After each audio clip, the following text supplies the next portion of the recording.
At my sister's wedding, she pulled me aside and said, "The venue wants another $8,000.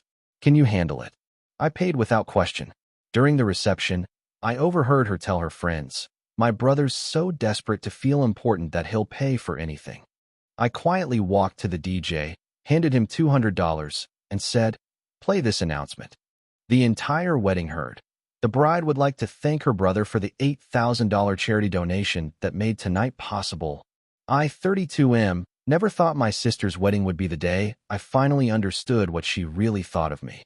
But sometimes the truth has a way of forcing itself into the light, even at the most inconvenient moments. The morning started like any other wedding day, chaos wrapped in white tulle and held together by hairspray and hope. I'd been up since dawn helping with last-minute preparations, running errands, and basically doing whatever needed to be done. That's always been my role in the family, the reliable one, the problem solver, the guy who shows up when things need fixing. My sister had been planning this wedding for 18 months. Every detail had been scrutinized, every vendor vetted, every flower arrangement debated.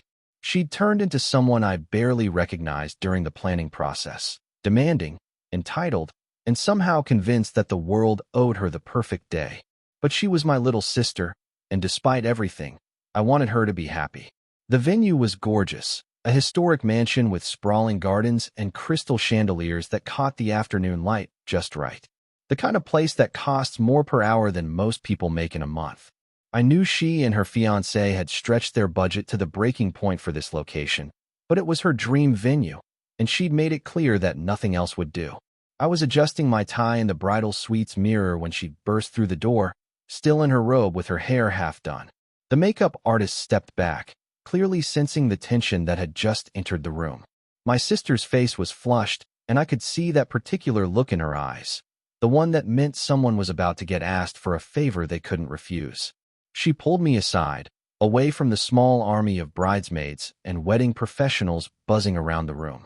Her voice was low and urgent as she explained that the venue coordinator had just informed her about an additional fee. Something about overtime charges for the extended reception and extra security requirements that hadn't been included in the original contract. $8,000. Due immediately. The number hit me like a physical blow. $8,000 wasn't pocket change, even for someone in my position. I'd worked hard to build my consulting business, and while I was comfortable, I wasn't wealthy. But looking at my sister's face, the panic, the desperation, the way her perfect day was suddenly crumbling, I knew I couldn't say no. I told her not to worry about it. I'd handle it. The relief that washed over her face was immediate and genuine. She hugged me tight and whispered her thanks, promising she'd pay me back as soon as they got back from their honeymoon. I knew she wouldn't, and I think she knew I knew, but we both pretended otherwise. The ceremony was beautiful. My sister looked radiant as she walked down the aisle, and for a moment, I forgot about the money. This was what mattered: family, love, new beginnings. I watched her exchange vows with her fiancé, a decent guy who clearly adored her, and felt genuinely happy for them both. The reception started smoothly. The band was excellent, the food was exceptional, and the open bar was doing its job of loosening everyone up. I found myself relaxing for the first time all day, nursing a whiskey and watching my sister dance with her new husband. She looked genuinely happy, and that made the $8,000 feel worth it. I was making my way back from the bar when I heard familiar laughter coming from a cluster of chairs near the dance floor. My sister was holding court with her college friends, all of them slightly tipsy and animated. I was about to approach when I caught fragments of their conversation over the music. One of her friends was gushing about how amazing everything looked, how she must have spent a fortune on the venue. My sister laughed and waved her hand dismissively. She told them it wasn't that expensive when you knew how to work the system. Then she said something that made my blood run cold. She told her friends that I was so desperate to feel important that I'd pay for anything if it made me look like the Big Brother hero. She said it with such casual cruelty, like she was discussing the weather. Her friends laughed, and one of them made a comment about how convenient it must be to have a brother with such deep pockets and shallow self-esteem. I stood there frozen, my drink forgotten in my hand. The music seemed to fade into background noise as her words echoed in my head. Desperate to feel important. That's what she thought of me. Not generous, not loving, not supportive, desperate. The worst part was the laughter. These women who barely knew me were laughing at my expense, at what they saw as my pathetic need for validation. And my sister, the person I'd just handed $8,000 to save her perfect day, was leading the charge. I felt something shift inside me. Not anger exactly, but something colder and more calculating. I'd spent my entire adult life being the reliable one, the one who cleaned up messes and solved problems and asked for nothing in return. And this was how she saw me. This was how she talked about me when she thought I couldn't hear. I walked away from the group, my mind racing. The rational part of me said to let it go, to chalk it up to wedding stress and too much champagne. But the hurt was too deep, too raw. I'd been taken advantage of, and worse, I'd been mocked for it. The DJ booth was set up near the back of the reception hall, partially hidden behind some decorative plants. The DJ was a young guy with an easy smile who'd been doing a great job reading the room all night. I approached him during a brief lull between songs. I pulled out my wallet and counted out $200 in cash. I told him I needed him to make a special announcement, something the bride had requested. He looked a bit confused but nodded, clearly interested in the generous tip. I explained exactly what I wanted him to say. He raised his eyebrows and asked if I was sure. I assured him I was. The bride had specifically requested this announcement to thank everyone who'd made the evening possible. He shrugged and pocketed the money. A few minutes later, he faded out the current song and picked up his microphone. The dance floor gradually quieted as people turned their attention to the DJ booth. His voice carried clearly across the reception hall as he announced that the bride had a special message she wanted to share with everyone. He said she wanted to thank her brother for the $8,000 charity donation that had made tonight's extended celebration possible. The silence that followed was deafening. I watched from across the room as my sister's face went through a series of expressions: confusion, realization, and then pure horror. Her friends looked equally stunned, suddenly understanding that their earlier conversation hadn't been as private as they'd thought. The guests began to murmur among themselves. Some started clapping, thinking it was a genuine announcement. Others looked confused, sensing the tension but not understanding its source. My sister's new husband looked bewildered, clearly having no idea what was happening. I saw my sister scanning the crowd, her eyes finally finding mine across the room. The look she gave me was pure fury, but underneath it, I could see something else: shame. She knew exactly why I'd done it, and she knew she deserved it. The DJ, sensing the awkwardness, quickly transitioned into another song, but the damage was done. The word charity hung in the air like a toxic cloud. Everyone now knew that I'd paid for something significant, and the way it had been announced made it clear that this wasn't a planned acknowledgement. My parents appeared at my side within minutes, my mother's face tight with concern. She asked what was going on, why the DJ had made that announcement. I told her to ask her daughter. My father, always the peacemaker, suggested we all take a step back and discuss this privately. But I was done with private discussions. I was done with being the family's ATM, the one who quietly solved problems and absorbed abuse without complaint. I told my parents exactly what had happened, the last-minute fee, my immediate agreement to pay it, and what I'd overheard my sister saying about me. My mother's face went pale. She'd always known my sister could be selfish, but this level of cruelty was shocking even to her. My father just looked tired, like he'd been expecting something like this for years. Across the room, I could see my sister trying to do damage control. She was moving from group to group, clearly trying to explain the situation, but the looks on people's faces suggested her explanations weren't being well received. The word charity had done its work. Everyone now understood that she'd taken advantage of her brother's generosity and then mocked him for it. Her new husband finally made his way over to me, his face a mixture of embarrassment and anger. He apologized for his wife's behavior, saying he'd had no idea about any of this. He offered to pay me back immediately, but I told him that wasn't the point. The money was gone, and I'd accepted that the moment I'd agreed to pay it. This was about respect, about how families should treat each other. He nodded grimly and said he'd be having a serious conversation with his wife. I almost felt sorry for him. He was starting his marriage by discovering that his new wife was capable of this kind of betrayal. The rest of the reception passed in a blur of awkward conversations and forced smiles.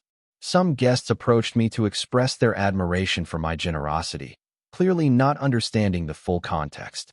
Others gave me sympathetic looks, having picked up on the underlying drama. My sister avoided me for the rest of the evening. I caught glimpses of her throughout the night, dancing with forced enthusiasm, posing for photos with a smile that didn't reach her eyes, playing the role of the happy bride while her world quietly crumbled around her. As the evening wound down, I found myself on the venue's terrace, looking out at the gardens.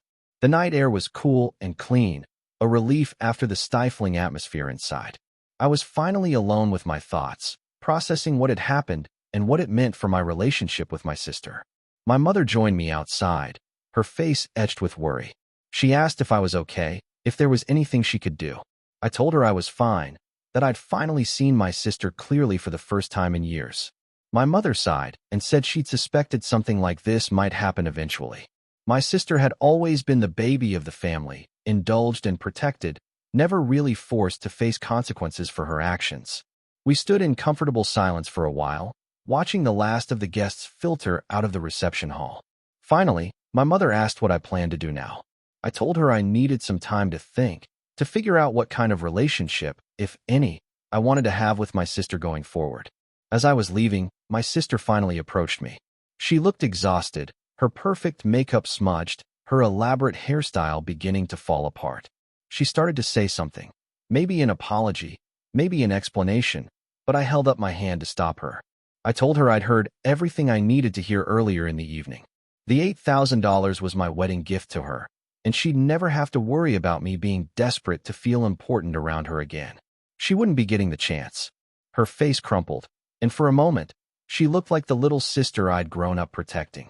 But then I remembered her laughter, her casual cruelty, the way she dismissed my generosity as pathetic neediness. The moment passed. I walked away without looking back, leaving her standing alone in the parking lot of her perfect venue, finally understanding the true cost of her perfect day. Update 1. The fallout from the wedding was swift and brutal. By the next morning, my phone was buzzing with messages from family members who'd heard various versions of what had happened. My aunt, who'd been at the reception, called to express her shock at my sister's behavior. Several cousins reached out to offer their support. My sister tried calling me repeatedly over the next few days, but I let every call go to voicemail. Her messages started angry, accusing me of ruining her wedding and embarrassing her in front of everyone. But as the days passed, the tone shifted to pleading, then to what sounded like genuine remorse. Her husband called me a week after the wedding. He sounded exhausted and frustrated. He told me they'd been fighting constantly since the reception, that he'd been completely blindsided by her behavior. He'd known she could be demanding and self-centered, but he'd never seen her be genuinely cruel before. He said she'd been crying for days, claiming she didn't mean what she'd said, that it was just wedding stress and too much alcohol. But he'd also learned that this wasn't the first time she'd taken advantage of my generosity and then mocked me for it behind my back. Apparently, she'd been telling stories about her pushover brother for years. I felt bad for him.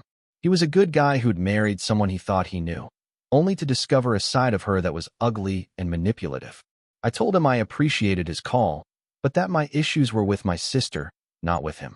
My parents were caught in the middle, trying to maintain relationships with both their children while clearly being disappointed in my sister's behavior. My mother admitted that she'd been enabling my sister for years, always making excuses for her selfishness and never forcing her to face real consequences. 3 weeks after the wedding, my sister showed up at my apartment unannounced. She looked terrible, pale, thin, with dark circles under her eyes. She said she needed to talk to me, that she couldn't live with what had happened between us. I almost didn't let her in, but something about her appearance made me reconsider. She looked genuinely broken, not just upset about being caught, but actually remorseful. I opened the door and let her inside. She sat on my couch and immediately started crying. She told me she'd been replaying that night over and over, trying to understand how she'd become the kind of person who could treat her brother so badly. She said her husband had been right to be angry with her, that she'd been selfish and cruel and had taken my love for granted for years. She admitted that what she'd said to her friends wasn't just wedding stress or alcohol, it was how she'd really felt, and that made it even worse. She genuinely believed that I helped her because I needed to feel important, not because I loved her. She'd been so focused on her own needs and wants that she'd never considered my feelings or motivations. I listened to her apology, and part of me wanted to forgive her immediately. She was my little sister, and seeing her in pain was difficult. But I also knew that this pattern had been going on for years, and that forgiveness without consequences would just enable more of the same behavior. I told her that I appreciated her apology, but that trust, once broken, wasn't easily repaired. I said I needed time to process everything that had happened and figure out what our relationship would look like going forward. She nodded through her tears and said she understood. As she was leaving, she turned back and asked if there was anything she could do to make things right. I told her that the money wasn't the issue, it never had been. The issue was respect, and that couldn't be bought or paid back. It had to be earned. Update 2. 6 months have passed since the wedding, and the family dynamics have shifted dramatically. My sister and her husband moved across the country for his job, which has made the physical distance match the emotional distance that had developed between us. She's been making genuine efforts to repair our relationship. She sends me regular updates about her life, not asking for anything, just trying to maintain contact. She's been in therapy, working on understanding why she developed such a sense of entitlement and learning to appreciate the people in her life who'd always been there for her. Her marriage has survived, but it's been rocky. Her husband told me during a recent call that they'd gone through couples counseling and that she'd had to confront some uncomfortable truths about herself. He said she'd been working hard to change, but that it was an ongoing process. My parents and I have grown closer through all of this. My mother has been more conscious of not enabling my sister's behavior, and my father has been more supportive of my decision to set boundaries. They've both expressed regret about not addressing my sister's selfishness earlier. The extended family has been supportive as well. My aunt, who witnessed the whole wedding debacle, has made a point of checking in on me regularly. Several cousins have shared their own stories of times when my sister had taken advantage of their generosity, making me realize that her behavior toward me wasn't unique. As for me, I've been doing well. The whole experience forced me to examine my own patterns and motivations. I realized that while my sister was wrong about me being desperate to feel important, I had been enabling her behavior for years by never setting boundaries or demanding respect. I've been more selective about who I help and how I help them. I still believe in being generous and supportive to family and friends, but I've learned to distinguish between people who appreciate help and people who expect it. My sister called me last week on my birthday. It was the first time we'd spoken directly since her visit to my apartment. She wished me happy birthday and told me she'd made a donation to my favorite charity in my honor instead of buying me a gift. She said she thought I'd appreciate that more than anything material. It was a small gesture, but it showed me that she'd been listening and thinking about what I'd said about respect and appreciation. We talked for about 20 minutes, not about the wedding or our fight, but about normal things like work and the weather in her new city. When we hung up, I felt something I hadn't felt in months: hope. Not that everything would go back to the way it was, but that maybe we could build something new and healthier. I'm not ready to fully trust her again, and I may never be. But I'm open to the possibility that people can change, that my sister might actually become the person I'd always hoped she could be. Time will tell. The wedding that was supposed to be the happiest day of her life ended up being a catalyst for necessary change in our family. Sometimes the most painful experiences lead to the most important growth. I'm grateful for the lesson, even if I wouldn't want to repeat the experience. Looking back, I don't regret my decision to have the DJ make that announcement. It was harsh, but it was also honest. It forced a conversation that needed to happen and exposed a dynamic that had been poisoning our relationship for years. Sometimes the truth needs to be spoken publicly to have real impact. My sister learned that actions have consequences, that taking advantage of people's love has a price. I learned that setting boundaries isn't cruel. It's necessary for healthy relationships. And our family learned that enabling bad behavior doesn't help anyone in the long run. The $8,000 was expensive, but the education it provided was invaluable. I finally understand what my sister really thought of me, and more importantly, I understand what I think of myself. I'm not desperate to feel important. I'm someone who loves his family enough to help them, and who respects himself enough to demand respect in return. That's a lesson worth every penny.